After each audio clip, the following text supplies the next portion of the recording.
So I'm going to go ahead and demonstrate standing spine cars. So this is going through kind of like your whole thoracic spine, your rib cage, and then maybe allowing a little bit of your lower back to move as well. Okay. If I've already specified to you, go ahead and do it sitting or in a different position. I'm just going to be showing it standing for now. Okay. So in this instance, I want to keep my neck as still as possible. You can always use a prop like a tennis ball to squish between your chin and your chest to help you isolate just your mid back and your lower back versus adding in your neck.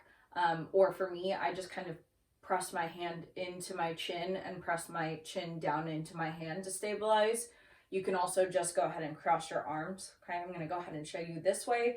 But if you do notice that your neck is kind of doing the movements for you, that's not your mid back or your lower back. So you want to make sure that you isolate just that section, not letting your neck move. So perhaps a prop like a tennis ball or your hand can help. Okay, I'm going to create that full body tension just like we do for all of our other cars. Okay, I'm squeezing my butt cheeks. My knees are slightly bent and about hip width apart. You could always place a yoga block in between your knees to squeeze to create that tension as well. Okay, this is going to look just like our neck cars. So I'm going to go ahead and clench everything, use my abs to pull me down into flexion as far as I can go, just using my spine. Then I'm going to rotate, sliding my elbows along my torso as far as I can go. Then I'm going to try and tilt my shoulder behind my body. So I'm side bending. Then I'm going to go back into extension, trying not to let my head move. Side bend the other direction. Rotate the other direction.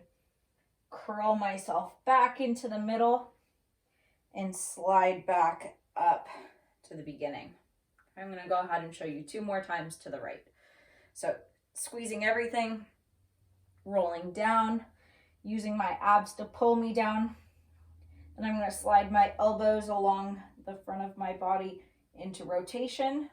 And I'm going to tilt my shoulder behind my leg, trying to get my shoulder to touch my butt cheek on the right. And I'm going to extend, getting my left shoulder back, trying to lift my chest up towards the sky. Trying to now bring my shoulder down towards my toes on the left, rotating towards the left, curling my elbows back to touch my torso to the middle, and slowly come back up. Show you 1 more time to the right, and then I'll go ahead and show you a side view as well. Everything's tense, knees are slightly bent, slowly curling down into myself, stopping when I start to feel like my hips are moving. Then I'm going to slide those elbows along my torso, tilt my shoulder behind my hip, extend my back, trying to lift my chest up towards the sky, bringing my shoulder down towards those toes on the left, trying to rotate towards that left side as far as I can go, curling back into the middle, and sliding back up. Okay, I'll go ahead and show you from the side. Curling down into myself. So that's as far as I can go before my hip shift. So that's it.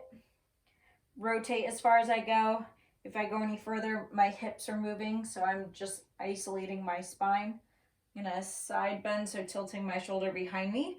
I'm only gonna go as far as I can go before my hips shift forward, so that's it. Extend, again, I wanna keep my hips nice and neutral. Side bending to this side. Rotating, curling back into myself, and rolling up. 1 more time in that direction. Curling down into myself, rotate, sliding my elbows along my side, tilting my shoulder behind me, extension, lifting my chest up towards the sky, side bending, bringing my shoulder down towards my opposite toes, rotate, curl back into the middle, and slowly come back to the beginning.